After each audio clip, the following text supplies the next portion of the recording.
We must not allow our creative protest to degenerate into physical violence. Again and again, we must rise to the majestic heights of meeting physical force with soul force. The marvelous new militancy which has engulfed the Negro community must not lead us to a distrust of all white people. For many of our white brothers, as evidenced by their presence here today, have come to realize that their destiny is not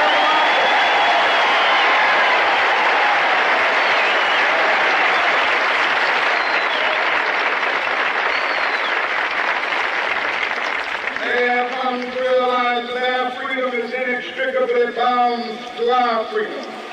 We cannot walk alone. As we walk, we must make the pledge that we shall always march ahead. We cannot turn back. There are those who are asking the devotees of civil rights, when will you be satisfied? We can never be satisfied as long as the Negro is the victim of the unspeakable horrors of police brutality. We can never be satisfied as long as our body is heavy with the fatigue of travel, cannot gain lodging in the motels of the highways and the hotels of the city.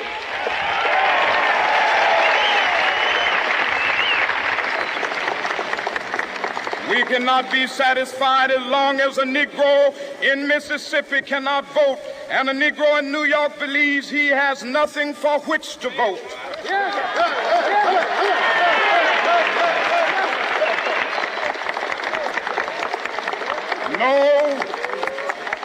No, we are not satisfied, and we will not be satisfied until justice rolls down like waters and righteousness like a mighty stream.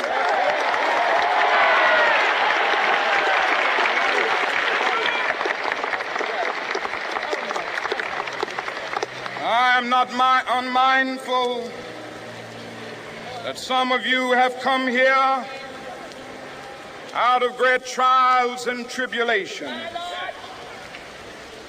Some of you have come fresh from narrow jail cells. Some of you have come from areas where your quest for freedom left you battered by the storms of persecution and staggered by the winds of police brutality. You have been the veterans of creative suffering. Continue to work with the faith that unearned suffering is redemptive. Go back to Mississippi. Go back to Alabama. Go back to South Carolina. Go back to Georgia. Go back to Louisiana. Go back to the slums and ghettos of our northern cities, knowing that somehow this situation can and will be changed. Let us not wallow in the valley of despair.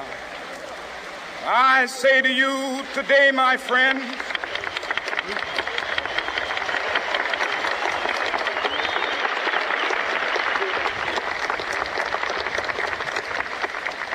so even though we face the difficulties of today and tomorrow, I still have a dream.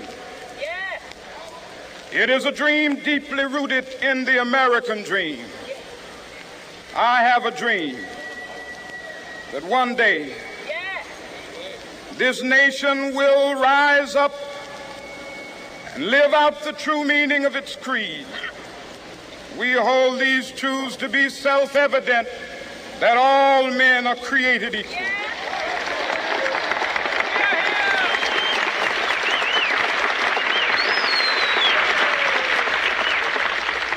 I have a dream that one day on the red hills of Georgia, the sons of former slaves and the sons of former slave owners will be able to sit down together at the table of brotherhood. I have a dream that one day, even the state of Mississippi, a state sweltering with the heat of injustice, sweltering with the heat of oppression, will be transformed into an oasis of freedom and justice. I have a dream that my 4 little children will one day live in a nation where they will not be judged by the color of their skin, but by the content of their character. I have a dream today.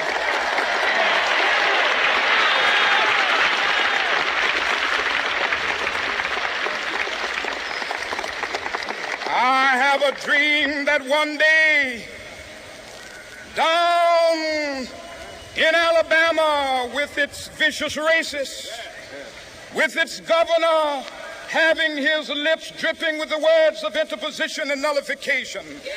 One day right there in Alabama, little black boys and black girls will be able to join hands with little white boys and white girls as sisters and brothers. I have a dream today.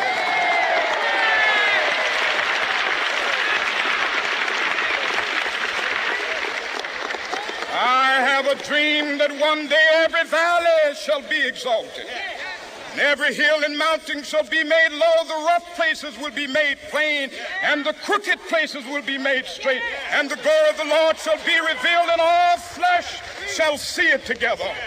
This is our hope. This is a faith that I go back to the South with. With this faith, we will be able to hew out of the mountain of despair a stone of hope. With this faith, we will be able to transform the jangling discords of our nation into a beautiful symphony of brotherhood. With this faith, we will be able to work together, to pray together, to struggle together, to go to jail together, to stand up for freedom together, knowing that we will be free one day. This will be the day. This will be the day when all of God's children will be able to sing with new meaning, "My country, tears of thee. Sweet land of liberty, of thee I sing. Land where my fathers died, land of the pilgrim's pride. From every mountainside, let freedom ring. And if America is to be a great nation, this must become true. And so let freedom ring from the prodigious hilltops of New Hampshire. Let freedom ring from the mighty mountains of New York. Let freedom ring from the heightening Alleghenies of Pennsylvania. Let freedom ring from the snow-capped Rockies of Colorado. Let freedom ring from the curvaceous slopes of California. But not only that, let freedom ring from Stone Mountain of Georgia. Let freedom ring from Lookout Mountain of Tennessee. Let freedom ring from every hill and molehill of Mississippi, from every mountainside. Let freedom ring, and when this happens,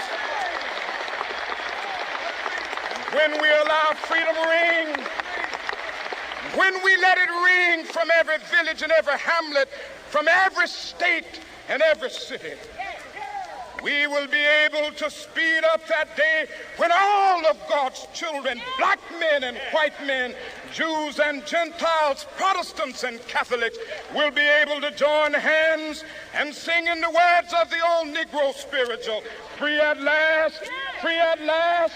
Thank God Almighty, we are free at last."